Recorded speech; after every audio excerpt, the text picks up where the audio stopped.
Welcome back, freedom advocates. Have you ever wondered how a trucker protest in Canada could be connected to Bitcoin? Well, let's dive into it. The Canadian trucker protest sprouted from a seed of dissatisfaction. It began as a peaceful demonstration by truckers, standing up against vaccine mandates and perceived government overreach. These truckers, the lifeblood of the Canadian economy, blockaded important routes and garnered an outpouring of support from fellow Canadians. But their stand didn't go unanswered. The government's response was nothing short of concerning, raising questions about the erosion of civil liberties. Bank accounts were frozen, voices were silenced, and the right to protest was challenged. This event sparked a global conversation about our rights and freedoms, leading us to our next topic: Bitcoin. Now, why would Bitcoin come into play when discussing a trucker protest?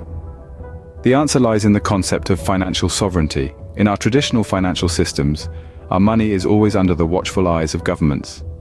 They control it, they surveil it, and as we've seen in the Canadian trucker protest, they can even freeze it. But Bitcoin paints a different picture. It's decentralized, meaning no one entity controls it. It's censorship resistant, meaning no one can stop you from making transactions. Bitcoin empowers individuals to be their own bank, to have full control over their finances. It's like having a vault only you have the key to. And this key is not just to your wealth, but to an essential aspect of personal freedom. In this world where our liberties can be undermined, Bitcoin offers a way to maintain control over one's finances, a vital aspect of personal freedom.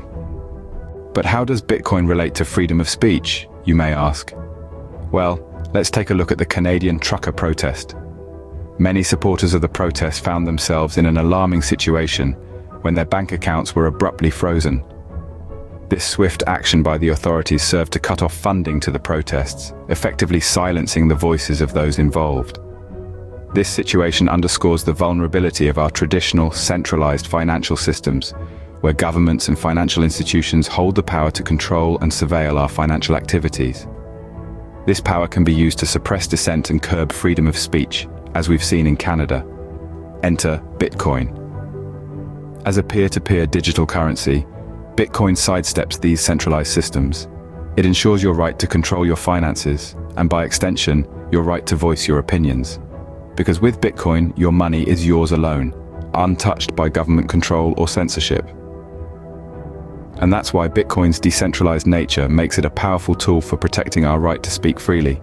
Let's delve deeper into the borderless nature of Bitcoin. This digital currency transcends geographical boundaries, making it an inclusive financial instrument accessible to anyone, anywhere.